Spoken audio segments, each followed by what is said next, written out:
In this video, I'm going to be making a reproduction of a bighorn sheep bow. They're very common in the Great Basin, up to the plateau, and on much of the Great Plains. Back in the days before and even during firearms. They kind of lost their popularity for obvious reasons when repeating rifles came out. Still quite a few around in the middle of the 1800s. What we have here, the bottom one, it's 31 inches. Just the horn. I'm in the process of finishing it so I can back it with sinew. The next one is 30 inches, completely finished. It has a 70-pound draw at 18 inches.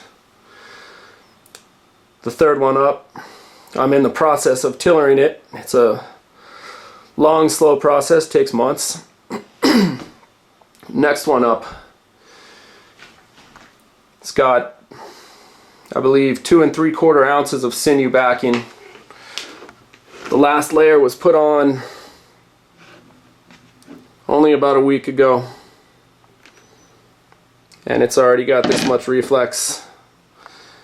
This next one has been seasoning for a little over 2 months. It takes about 6 months for this sinew to truly season.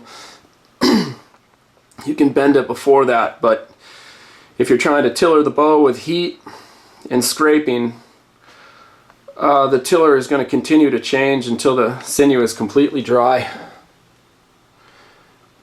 You can see how thick the layers of sinew are on this. It makes up 1/3 to 1/2 of the thickness of the bow. I'm going to be making it not quite with all the same tools, but the exact same way that they were made. There's enough existing in museums and collections to where you can study the handle splices, exactly pretty much how they're made, and these are reproductions, replicas. Here they are strung. The completed one on the bottom. These bows have a lot of personality. As you can see, the bend looks a tiny bit off. And fix that by simply flexing one limb, by pinching the string.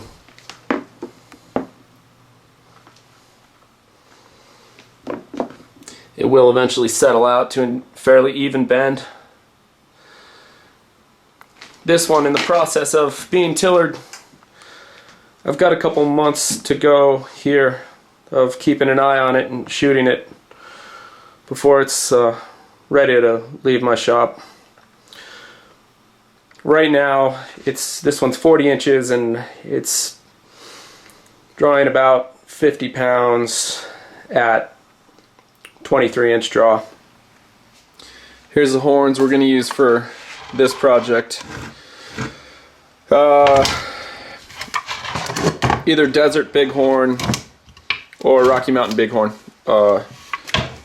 Bases are a little over 14 inches around, and the outside curve is 28 on this one, 29 on this one. We should be able to get it at least a 36-inch bow once all the twist and bend is cut out, hopefully a little longer. See, on this one, this tip's starting to separate a little bit.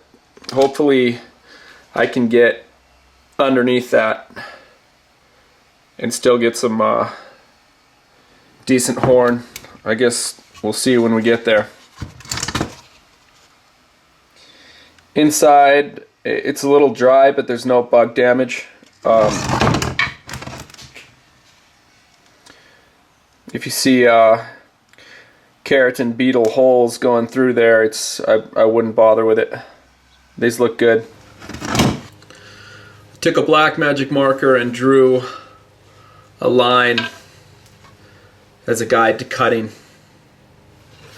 I left plenty of extra material here. We can always remove that later, but you can never put it back. So best to go a little thick. Here we go. This is I can get through one of these this size in about an hour. It's a pretty good workout.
Once you get down a little way, you can hammer in a little wedge to spread it and give yourself a little more space.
All right, so what we're going to start with,